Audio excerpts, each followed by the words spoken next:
semuanya. Perkenalkan, aku Deborah Hartani dengan NIM 210203589 dan rekan saya. Perkenalkan, aku Sarah Tamara Sinaga dengan NIM 210203795. Nah, hari ini kita akan membahas tentang apa sih kalimat efektif, dan kita akan membahas tentang pengertiannya, tentang syaratnya, tentang cirinya, bahkan tentang contoh dari kalimat efektif tersebut. Nah, kita mulai ya guys.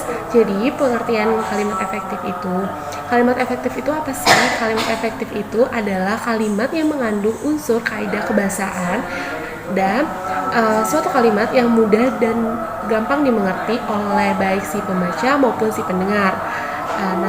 Nah, terus syarat-syaratnya itu apa sih?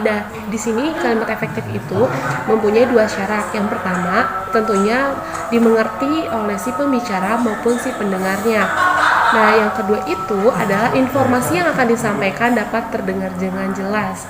Oke, nah ciri-cirinya itu ada 7. Yang pertama, ada kesepadanan. Jadi kesepadanan ini suatu kalimat yang mengandung unsur gramatikal, yaitu terdapat subjek, objek, predikat maupun keterangan. Nah, contoh kalimat efektifnya ini adalah Sarah pergi ke kampus. Nah, yang tidak efektifnya itu Sarah pergi ke kampus, kemudian Sarah pergi ke minimarket. Aturan kalimat efektifnya itu Sarah pergi ke kampus saja, karena tidak efektifnya itu karena ada pengulangan Sarah 2 kali di sini. Nah, ciri yang kedua itu ada kesejajaran. Kesejajaran itu yang dimaksud adalah satu kalimat yang sejajar. Jadi yang kalimat pertama menggunakan verba dan yang kalimat kedua pun harus menggunakan verba. Nah, contoh kalimatnya di sini adalah dia menolong adik yang terjatuh lalu memapahnya. Nah, kesejajaran di sini dimaksud adalah menolong dan memapah gitu. Jadi kalau memapahnya diganti dengan dipapah itu tidak efektif. Nah, selanjutnya akan dijelaskan oleh rekan saya. Nah, ciri-ciri selanjutnya itu ada ketegasan. Apa sih ketegasan itu?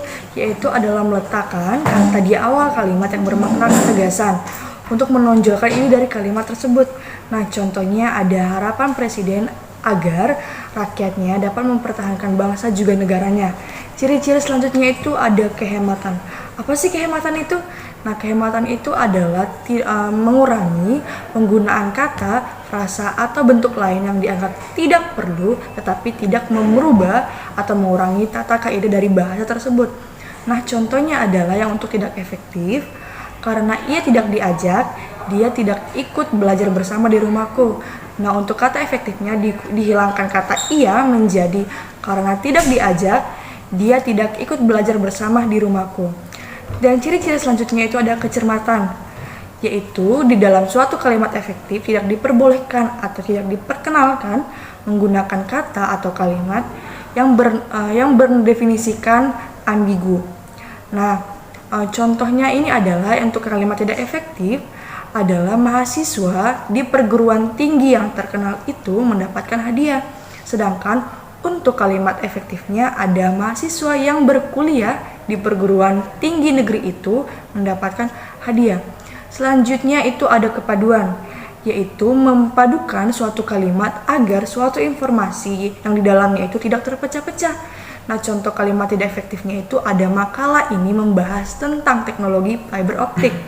Nah, untuk contoh kalimat efektifnya itu dihilangkan kata tentang menjadi makalah ini membahas teknologi fiber optik. Nah, untuk ciri-ciri terakhir yaitu ada kelogisan. Apa sih kelogisan itu? Nah, kelogisan itu adalah agar suatu informasi dapat secara mudah atau dipahami dengan secara jelas oleh pembaca maupun penulisnya. Nah, contoh kalimat yang tidak efektif itu adalah untuk mempersingkat waktu, mari kita teruskan acara ini. Nah, untuk kalimat efektif, kata mempersingkat diubah menjadi kata menghemat, yaitu untuk menghemat waktu, mari kita teruskan acara ini. Oke guys, demikian pembahasan kita tentang kalimat efektif. Kurang lebihnya mohon maaf. Assalamualaikum warahmatullahi wabarakatuh. Terima kasih teman-teman. Bye-bye.